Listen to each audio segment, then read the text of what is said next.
आपकी आवाज के अनुसार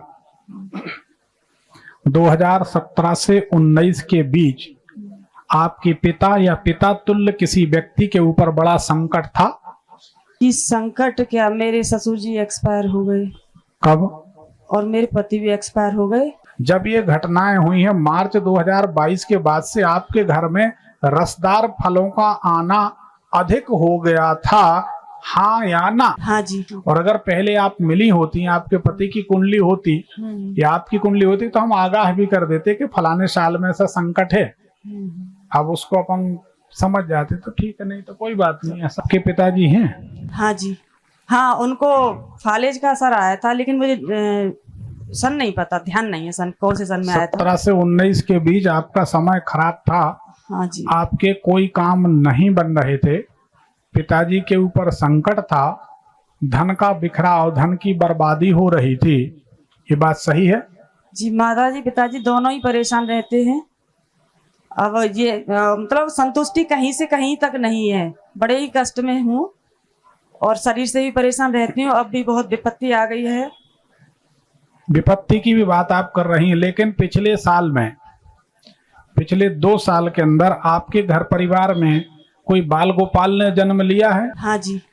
देखो बेटा, समय तो अभी भी बहुत अच्छा नहीं दिख रहा है, समय तो आने वाला अच्छा नहीं है। मैं ये जानना चाहती हूँ गुरुजी कि ऐसा क्या हो गया। बहुत पूजा पाठ, हर एकादशी को बिहारी जी के दर्शन करने जाते थे, मैं भी बहुत पूजा पाठ करती थी, और ऐसे एकादशी में ही मेरे घर दोनों दुर्घटनाएं क्यों हुई? रसदार फलों की आमद बढ़ गई थी। आमद मतलब बार बार आना। नारियल रसदार फल होता है जी। गन्ने का रस घर में आने लगे, और सेव फल, खासकर सेव फल की जब ये घटनाएं घटी हैं, ये 2023-24 में घटी हैं, तो 2022 मार्च के बाद से आपके घर में लगातार सेव फल का आना शुरू हुआ या बढ़त शुरू हुई? हाँ जी। फल वगैरह अक्सर हर समय लाते ही रहते थे, या जैसे नारियल पानी तो बेटा ने, बड़े वाले बेटे ने जो है पीना शुरू किया था। कब शुरू किया? महीनों, 1-2 महीने, 1-1.5 महीने पिया होगा मुश्किल से। हाँ, पर हाँ ऐसे इसी लगभग ऐसा ही होगा, 22-23 के लगभग। क्या जानना चाहती है बताएं? मैं जानना चाहती हूँ कि इतना कुछ होने के बाद भी मेरा बड़ा बेटा 21 साल का है, और वैसे पूजा पाठ में भी काफी था और बाहर के लिए बहुत अच्छा व्यवहार है, लेकिन घर में मतलब किसी की ना बात अच्छी लगती है, न किसी को कोई अच्छा व्यवहार बिल्कुल भी नहीं है। जहां तक ये तक कह देता कि गोली मार दूं, और बड़ा कष्ट है इस वजह से। गुरुवार के दिन पीपल के पास जाएं, गुरु बृहस्पति को मीठा जल चढ़ाएं। मीठे जल में शक्कर घोल लें, तांबे के लोटे में नहीं, स्टील के लोटे में शक्कर घोल के पीपल को दूर से जल चढ़ाएं, छूना नहीं है। वहीं पर पीपल के नीचे एक दोना में, डिस्पोजल कटोरा में 3 प्रकार की खोवे की बर्फी रख दें।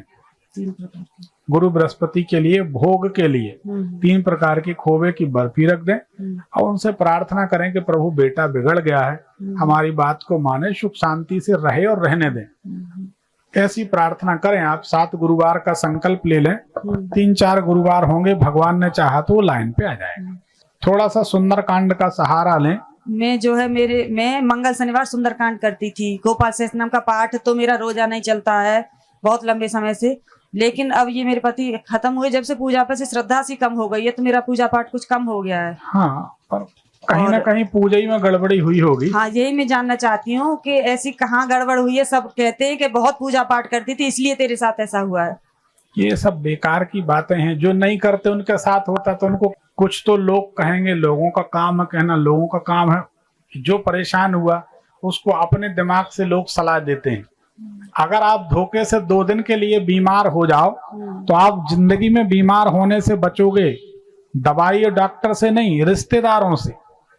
बीमार होगे तो बताओगे नहीं, जो आएगा 1 घंटा अपनी सलाह देगा, ऐसा करो ऐसा करो, फिर उस समय आप सुनने के सिवाय कुछ नहीं कर सकते। बीमार हो, पड़े हो, तो रिश्तेदार 2 ही काम करने आते हैं, खाना खाने और दिमाग खाने। तो बुद्धिमानी ये है कि इनकी बातों में ना पड़ो। कोई कुछ भी कहे, जो होना था सो हो गया, लेकिन ये बात तय है कि पूजन पाठ में कहीं कुछ गड़बड़ी जरूर हुई है।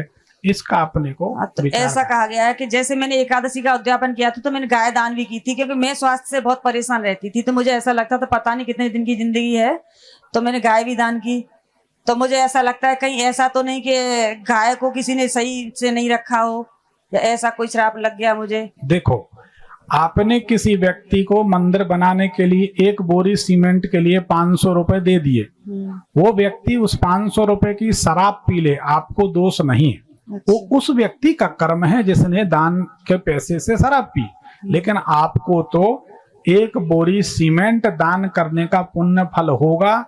1 बोरी सीमेंट में जितने धूल के सीमेंट के कण होंगे उतने वर्षों तक आपको उस भगवान भगवती के लोक में मृत्यु के उपरांत रहने का अवसर मिलेगा, ये शास्त्र कहते हैं। तो आपने जो पूर्वज जो मंदिर बनाते थे वो यही इसीलिए बनाते थे, जानते थे। आज के लोग तो कुछ भी करते रहते हैं, जो अच्छा लगे उनको वही करना है, तो वो छोड़िए, मन मर्जी से नहीं चलना चाहिए। तुलसीदास जी लिख गए, कलयुग में मनुष्य मनमुखी हो जाएगा, जहां मुंह चाहेगा वहीं उठाए चल दिए, ऐसा नहीं होना चाहिए। तो आप लोगों की बातों में ना पड़े, सावधानी से अपना एक बात थोड़ा सही चले तो मेरा भी कुछ सुख मिलेगा मुझे। देखिए, हमें नहीं कहना चाहिए, पर आपके 10 संतानें भी होना तो 10 परशुराम रहेंगे, क्रोधी और जिद्दी रहेंगे। अच्छा, ऐसी मेरी कुंडली बता रही है। ये हमें जो दिखता है, कुंडली तो है नहीं, हम जो ग्रहों की गणना के अनुसार देख पा रहे हैं वो ये बताती है। इसमें आपकी गलती नहीं है, लेकिन ऐसा आपके साथ होगा।